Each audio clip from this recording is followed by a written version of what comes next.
पाकिस्तान की जो आर्थिक दुर्दशा दिखाई पड़ रही है वो दरअसल कोई एक दो इवेंट्स का परिणाम नहीं है, बल्कि एक कई दशकों से चली आ रही एक प्रक्रिया का परिणाम है। पाकिस्तान की आर्थिक दुर्दशा के कई आयाम हैं। हम समझेंगे समस्याएं क्या हैं तो फिर हम समझ पाएंगे कि समाधान भी किस तरह से संभव है। समस्या पाकिस्तान की इस वक्त सबसे बड़ी है। नंबर एक, विदेशी मुद्रा कोष का लगभग खाली होना। 4.5 बिलियन डॉलर के विदेशी मुद्रा कोष पाकिस्तान के पास है।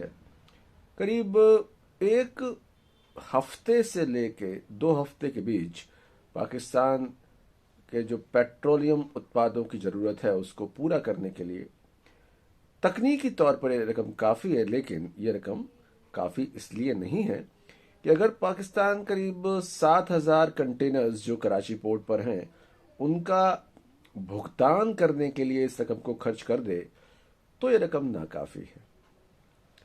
इसके अतिरिक्त इस रकम में सऊदी अरब द्वारा दी गई वो रकम भी शामिल है जो पाकिस्तान ने खर्च ना करने का वादा किया है। तो यह रकम का एक हिस्सा तकनीकी तौर पर सऊदी अरब का है। तकनीकी तौर पर आप अगर कहें तो पाकिस्तान की अर्थव्यवस्था विदेशी मुद्रा कोष के संदर्भ में डिफॉल्ट कर चुकी है, यानी कि इनके पास अब भुगतान के पैसे नहीं हैं विदेशी संदर्भों में। लेकिन अभी आने वाले एक साल में करीब 32 बिलियन डॉलर का कर्ज अदायगी करनी है पाकिस्तान को। वो किस तरह से आएगी इसका कोई रोड मैप पाकिस्तान के पास नहीं है। अभी करीब 10 अरब डॉलर 10 बिलियन डॉलर पाकिस्तान ने जोड़ गांठ के कहीं से अपनी बाढ़ का दृश्य पूरे विश्व को दिखा के कुछ पैसे वहां से लिए हैं, लेकिन वो 10 बिलियन डॉलर 2-3 साल में आएंगे। तो कुल मिला के आज की तारीख में पाकिस्तान की सबसे बड़ी समस्या कैसे विदेशी मुद्रा कोष के खर्चों को चलाए। कोई पाकिस्तान में ऐसी चीज है नहीं जो पाकिस्तान पूरी देश दुनिया को अपने बना के पूरे वर्ल्ड में उसका नाम हो। छोटी मोटी चीजें हैं, मगर वो बाहर से कच्चा माल आता है तो उसको बना के वो उसका काम चलाते हैं। फीफा कप में जो फुटबॉल प्रयोग हुई थी वो सियालकोट पाकिस्तान से गई थी, बहुत अच्छी बात। लेकिन इस तरह की छोटी मोटी चीजों को छोड़ दें तो हम ऐसा टेक्सटाइल, सॉफ्टवेयर, डिफेंस प्रोडक्ट ऐसा कुछ पाकिस्तान में नहीं बनता। तो आर्थिक तौर पे आप समझ सकते हैं कि पूरी दुनिया को पाकिस्तान की कोई जरूरत नहीं है। पाकिस्तान को पैसा मिलता था एक सिक्योरिटी स्टेट के नाम पे, वो मिलना बंद हो गया है। तो पाकिस्तान को अब कुछ करके खाना होगा, मेहनत से करके खाना होगा। ये पाकिस्तान को समझना पड़ेगा। पाकिस्तान को अपनी एग्रीकल्चर को विकसित करके उसमें इंटरनेशनल प्रोडक्ट बना के इंटरनेशनल मार्केट में बेचने होंगे। पाकिस्तान को अपने सॉफ्टवेयर इंडस्ट्री को डेवलप करके इंडिया के आसपास नहीं तो कम से कम शुरुआत करनी होगी।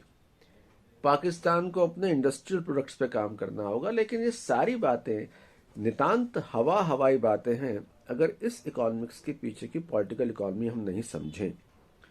पाकिस्तान के कुल बजट का करीब 52% सेना और पुराने कर्जों की अदायगी में जाता है। अब सेना जो देश की अर्थव्यवस्था का 1/3 हिस्सा खा जाती हो, वो कभी भी अपना हिस्सा आसानी से कम नहीं करेगी। अब सेना ही अर्थव्यवस्था चलाएगी, सेना अपना बजट कम करेगी नहीं। आप याद करें इन संकट के दौरों से गुजरती अर्थव्यवस्था में श्रीलंका ने अपने फौज की 1/3 कटौती की बात की है। पाकिस्तान में बात करना हराम है, किसी की हिम्मत नहीं बात करने की।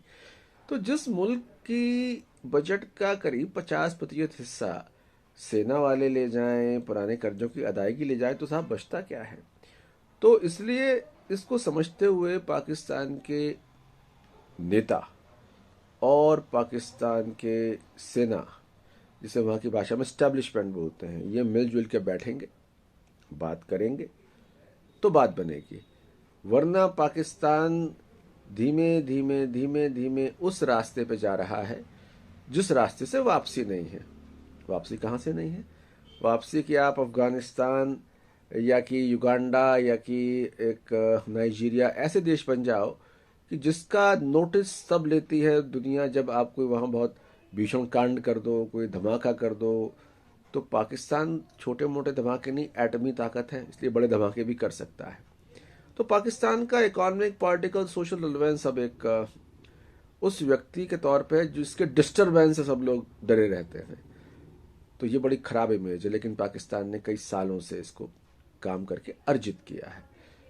क्योंकि पाकिस्तान में दो इम्पॉर्टेंट फैक्टर्स हैं, पॉलिटिकल फैक्टर्स, ताकतवर फैक्टर्स, आर्मी और नेता। ये बैठेंगे तो हल निकलेगा, वरना हल की सिर्फ बातें होंगी और रिजल्ट अफगानिस्तान या किसी एक ऐसे देश के तौर पे आएगा जो अनगवर्नेबल है, जिसे हम फेल्ड स्टेट मान सकते हैं। नमस्कार।